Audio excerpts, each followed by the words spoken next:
இன்னும் புரிவதற்காக சொல்லுகிறேன். இறை நம்பிக்கை கொண்டவர்களுக்கு சோதனை 3 காரணங்களுக்காக கொடுக்கப்படுகிறது.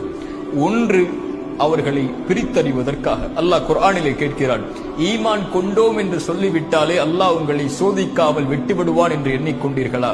உங்களுக்கு முன்னுள்ளவர்களையும் அல்லாஹ் சோதித்திருக்கிறான், உங்களையும் சோதிப்பான். உங்களில் யார் உண்மையாளர்கள், உங்களில் யார் பொய்யர்கள் என்று அல்லாஹ் பிரித்தறிவதற்காக. நன்றியோடு இருக்கிறாயா, நன்றி மறந்து வாழ்கிறாயா? அல்லாவை பொருந்திக் கொள்கிறாயா, அல்லாவிற்கு மாறுபட்டு வெறுத்து செல்கிறாயா என்ற பிரித்தறிதலை அறிவதற்காக அல்லாஹ் அந்த சோதனையை இறை நம்பிக்கை கொண்டவர்களுக்கு கொடுத்து சோதிப்பான். இரண்டாவது, தூய்மைப்படுத்துவதற்காக. பாவங்களில் இருந்து அவர்களை தூய்மைப்படுத்தி அல்லாவின் பக்கம் நெருக்கமாக்கி பாவம் இல்லாதவராக மாற்றி அல்லாவிடத்தில் அவரை நெருங்குவதற்குரிய வழிகளுக்காக அல்லாஹ் சோதனைகளை கொடுப்பான்.